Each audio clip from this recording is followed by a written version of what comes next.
Bill देना लोगों के लिए इतना मुश्किल हो गया है कि लोगों को समझ नहीं आता है कि घर के खर्चे पूरे करें, बच्चों के स्कूलों की फीसें दें, या उनको 2 वक्त की रोटी दें, या उनको एक पंखा चलाने दें। हम लोग हज़ारों रुपए बिल आ रहा है, एक एक पंखा भी जिनका चलता है उनको भी इतना बिल आ रहा है।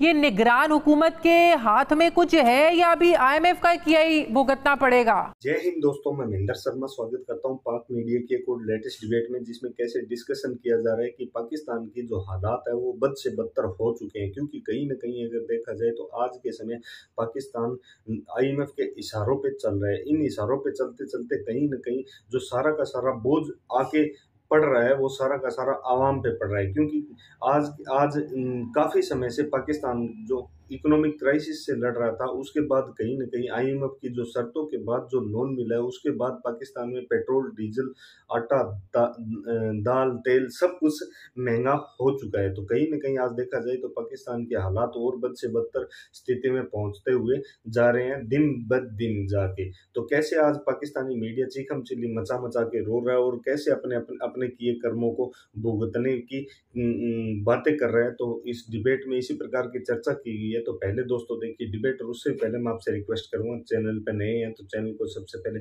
सब्सक्राइब जरूर करें दोस्तों। जय हिंद, वंदे मातरम, भारत माता की जय। दोस्तों आपको खुशामदीद कहते हैं। नाज़रीन, मुल्क में हुक्मरान तो बदलते रहते हैं, लेकिन अगर कुछ नहीं बदलता तो वो अवाम के हालात नहीं बदलते, बल्कि हालात तो ख़राब से ख़राब तर ही होते रहे हैं और हो रहे हैं। महंगाई के नाम पर PTI को इक़्तिदार से निकालने वाली PDM सरकार ने 16 महीनों में इतनी महंगाई की कि अवाम का भुरकस निकाल दिया है। बिल देना लोगों के लिए इतना मुश्किल हो गया है कि लोगों को समझ नहीं आता है कि घर के खर्चे पूरे करें, बच्चों के स्कूलों की फीसें दें, या उनको 2 वक्त की रोटी दें, या उनको एक पंखा चलाने दें। हम लोग हज़ारों रुपए बिल आ रहा है, एक एक पंखा भी जिनका चलता है उनको भी इतना बिल आ रहा है। ये निगरान हुकूमत के हाथ में कुछ है या अभी IMF का किया ही भुगतना पड़ेगा? ये शाजिया हम अपना किया भुगत रहे हैं, और बुनियादी तौर पे ये जो एनर्जी सर्कुलर डेट है ये पिछले कोई 20 सालों का जो एक्यूमुलेटेड खसारा है उसको चंद महीनों में पूरा करने की कोशिश की जा रही है। जाहिर है कि एनर्जी सर्कुलर डेट को मैनेज करना बहुत ज़रूरी था। जो निगरान हुकूमत होती है उसके लिए थोड़ी सी जो आसानी ये होती है कि उसको किसी इलेक्शन में नहीं जाना, उसको वोटर्स का सामना नहीं करना पड़ना। तो वो तमाम तो उनके लिए सारे इस तरह के इकदाम करना बड़ा आसान होता है। उनसे किसने पूछना, उन्होंने कौन सा आवाम के पास जाना है? सो दे कैन डू। ये वो तमाम स्टेप्स हैं जो कि सियासी हुकूमतों को असल में कर लेने चाहिए थे, लेकिन चूंकि उन्होंने नहीं किए, उन्होंने इसको निगरानों पे छोड़ा। तो एक जो इस वक्त इम्पोर्टेंट निगरान हुकूमत की जिम्मेदारी है, पहली जिम्मेदारी ज़ाहिर है इलेक्शन करवाना, और दूसरी जिम्मेदारी जो बैन अवी मुआहदे हैं उनकी पासदारी करना, जो कि इस दफ़ा स्पेशल आइन में तरमीम करके निगरान हुकूमत को पॉलिसी साजी का हक दिया गया। और हमें ये बात जहन में रखनी चाहिए कि ये बिल्कुल मुश्किल वक्त है, और यकीनन इससे सभी अवाम ख्वास जो हैं वो तंग हो रहे हैं। लेकिन इससे भी जो एक मुश्किल सूरत हाल थी वो खुदा न खास्ता दिवालिया होना था मुल्क का। और निगरान हुकूमत की जो दूसरी बड़ी जिम्मेदारी है वो IMF के स्टैंड बाई एग्रीमेंट पे मनोवन अमल करना है और करवाना है, ताकि वो तो करवा रहे हैं। बिजली महंगी हो रही है, आपके गैस महंगी होने जा रही है, वो तो अमल दरामद करवा रहे हैं। अमल दरामद करने के अलावा चारा कोई नहीं है। मुझे ये बताएं कि डॉलर जो अब 315 पर ट्रेड कर रहा है, क्या ये हमने दरामदात से जो पाबंदी हटाई, डॉलर बाहर जा रहा है इसलिए हमारा पैसा डीवैल्यू हो रहा है, पैसे पर दबाव आ रहा है? देखिए, इस वजह से भी आ रहा है। इसकी एक वजह यह भी है कि IMF के प्रोग्राम में हमने कमिट किया कि ओपन मार्केट का रेट और जो इंटरबैंक रेट है उसका फ़र्क जो है वो एक ख़ास लिमिट रखी 1.25% के, उससे ज़्यादा का फ़र्क नहीं होगा। जैसा कि हमने स्टैंड बाई एग्रीमेंट आने से पहले देखा, 30-30, 40-40 रुपए का फ़र्क आ रहा था मार्केट में, ओपन मार्केट और ग्रे मार्केट में। तो अब चूँकि ओपन मार्केट में तो डॉलर की मांग बढ़ती चली जा रही है, वहाँ पर रेट बढ़ रहा है, और उसके साथ साथ बैंक का रेट जो है वो भी बढ़ता चला जा रहा है। और इसमें एक अहम वजह वो तो आपने बताई, जो कि दरामदात जो है उनको तो ये स्टेप दोबारा लिया जा सकता है कि आप अपनी इंपोर्ट्स रोक दें भाई? लेकिन मैं अगर अपनी बात मुकम्मल कर लूँ, इसमें जो दूसरी वजह है वो ये भी है कि जब तक आपके पास एक क्लैरिटी नहीं आती इलेक्शन के बारे में, और ये डेट जो है जाहिर है आइन के मुताबिक, और मैं कोई आइनी माहिर नहीं हूँ, ये आइनी माहिरीन आपको बता सकते हैं कि इलेक्शन कमीशन ने देनी है, ईवान सदर ने देनी है, यहाँ से भी आनी है, लेकिन एक क्लैरिटी जब तक नहीं आएगी कि इलेक्शन कब होंगे, मौजूदा सेटअप कितने अरसे चलेगा, तब तक ये जो इलेक्शन की अनसर्टेनिटी है ये वही इम्पैक्ट डाल रही है जो कि सियासी अदम इस्तेहकाम डाल रहा था पिछले 16 महीनों से। हाँ। और उसकी वजह से अभी तक लोग जो है वो डॉलर्स को होल्डिंग भी कर रहे हैं, वो डॉलर्स में इन्वेस्ट भी कर रहे हैं, और ये सूरत हाल जो है दिन ब दिन ये गंभीर होती चली जा रही है।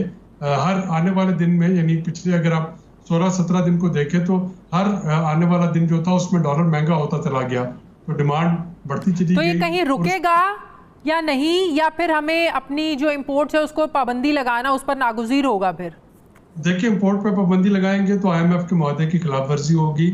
लग्जरी आइटम जो है उनको तो आप थोड़ा सा रोक सकते हैं, लेकिन इंपोर्ट पे पाबंदी आप नहीं लगा सकते। लेकिन ये जरूर है कि जो बैकलॉग है इंपोर्ट का, ये महीने 1.5 महीने में इंशाल्लाह ये निकल जाता है, तो थोड़ा सा ये जो इंपोर्टर्स का प्रेशर है ओपन मार्केट से बाई करने का, ये कम होगा। नेक्स्ट रिव्यू जो आ रहा है IMF का, और हमें उस रिव्यू के लिए भी तैयार रहना है। अक्टूबर में इसका जी, अक्टूबर में इसका रिव्यू आता है, और अक्टूबर में अगर हम उस वक्त तक इसकी शराइत पे अमल दरामद कर रहे होंगे तो आपको दूसरी ट्रांच मिल जाएगी। वो थोड़ा सा फ्लो बेहतर होने से भी जो इसका प्रेशर है डॉलर की मांग का वो कम होगा। लेकिन मैं दोबारा दोहराता हूँ कि इलेक्शंस की डेट के बारे में, खा वो 6 महीने बाद हो, साल बाद हो, वो 90 दिन में हो, ये जो अदारा जाती महाजराई इस वक्त चल रही है, ये भी एक बड़ा फैक्टर है हमारी इकॉनमी को और हमारी सियासी सूरत हाल को एक गैर यकीनी उसका लैंडस्केप में लाने का, और उसकी वजह से भी डॉलर पर प्रेशर आ रहा है। गैस सेक्टर का गर्दिशी कर्जा काम करने के लिए IMF ने जो सख्ती से शराइत पर अमल दरामद करने के लिए क्या है, इसमें जो ज़्यादा इफेक्ट होगा वो ज़्यादा से ज़्यादा क्या हो सकता है? आपकी गैस महंगी हो जाएगी? देखिए, ये बिजली गैस इनको महंगा करना तो एक चीज़ है कि अगर जो बैन अवी मंडी है उसके मुताबिक रेट रखा जाए, लेकिन जो उससे ज़्यादा अहम चीज़ है वो ये है कि गैस के जो अनअकाउंटेड फॉर लॉसेज हैं, यानी जो गैस ट्रांसमिशन में ज़ाया होती है हमारे लूज कनेक्शंस की वजह से या चोरी होती है, वो दुनिया में हाईएस्ट लॉसेस में गिने जाते हैं, उसको भी हमें रोकना है। इसी तरह से बिजली को अगर आप देखें तो टोटल जो गर्दिशी कर्जा है बिजली का, उसमें बिजली चोरी भी शामिल है, उसमें ट्रांसमिशन लॉसेस भी शामिल हैं। तो जहां हम सार्फिन पे बोझ डाल रहे हैं, वहां पे हमें थोड़ा सा इन लॉसेस को भी कर्टेल करना है। इस वक्त वो सार्फिन जो बिल देते हैं गैस या बिजली का, वो उन सार्फिन का बिल भी दे रहे हैं जो कि बिजली या गैस चोरी कर रहे हैं, और वो इस सिस्टम की जो इनएफिशिएंसी है उसको भी भुगत रहे हैं, जो कि लीकेज और जो ट्रांसमिशन लॉसेस है उनका बिल भी उन्हीं को देना पड़ रहा है। तो ये एक सरासर नाइंसाफी है, इसको हमें हंगामी बुनियादों पर दुरुस्त करना होगा। डॉक्टर साहब, ये हालात कारोबार को तो सपोर्ट नहीं करते। अब जितनी महंगाई यहाँ पर हो चुकी है, कौन यहाँ पर इन्वेस्ट करेगा? ऑलरेडी जो लोगों की फैक्ट्रियाँ हैं, लोगों की जो कारखाने हैं, वो महंगी बिजली की वजह से बंद हो रहे हैं, इतने बिल आ रहे हैं, तो ये हालात कारोबार को तो बिल्कुल भी सपोर्ट नहीं करते। तो कैसे हम जो इम्पोर्ट एक्सपोर्ट के गैप की भी हम बात करते हैं, तो जब हमारी एक्सपोर्ट ही नहीं होगी, जब हमारी फैक्ट्रियों में काम ही नहीं होगा, तो आप तो उस गैप को भी मीट नहीं कर सकते। जैसे आपने पुरानी कहानी में सुना होगा कि समंदरों में जब तूफान आते थे तो जहाज लंगर अंदाज होते थे। लंगर अंदाज का मतलब यहाँ पे ये है कि आपकी इकोनॉमी जो है वो एक तलातम खेज तूफान से निकल के उभरी, डिफॉल्ट के बिल्कुल करीब थे, और अब बातें हाईएस्ट लेवल पे आपको सरकारी जराए से बताई जा रही हैं कि हम डिफॉल्ट के कितना करीब थे। तो ये वाला जो साल है, अगर हम इसको नॉर्मल सालों की तरह ट्रीट करना चाहेंगे कि जिसमें आपकी एक्सपोर्ट्स भी बढ़ रही हो, इसमें ग्रोथ भी हो रही है, तो ऐसा नहीं होगा। इस वक्त आप लंगर अंदाज कर रहे हैं ताकि वो जो झटके हैं तूफानी, उनसे बचा जा सके। जो आपकी ग्रोथ की बातें हैं वो ये नेक्स्ट प्रोग्राम में तो उसको देखा जा सकता है। इस साल में एक्सपोर्टर्स को बदकिस्मती से उनकी जो नीश है वो टैरिफ के इजाफों की वजह से, एनर्जी की कॉस्ट में इजाफे की वजह से, रुपए की डेप्रिसिएशन की वजह से बहुत ज़्यादा मैन्युफैक्चरिंग सेक्टर या एक्सपोर्ट सेक्टर जो है वो परफॉर्म नहीं कर सकेगा। डॉक्टर साहब, आखिरी सवाल, अवाम तो कंफ्यूज हैं कि अगर सब कुछ IMF के कहने पर हम पर हर दफ़ा बम गिरा दिया जाता है, महंगाई का भी, बिजली महंगी हो, पेट्रोल महंगा हो, उन्होंने वोट किसको देना है? दावे तो हर कोई अपनी इलेक्शन कैंपेन्स में करता है, बड़े बड़े अपने इकॉनमी के प्रोग्राम तो हर पार्टी लेकर आती है, लेकिन हल तो इसका मतलब है किसी भी सियासी जमात के पास नहीं। जब आपकी इकॉनमी को चलाना ही IMF के दायरे ने है तो प्लान तो फिर किसी के पास कुछ भी नहीं है।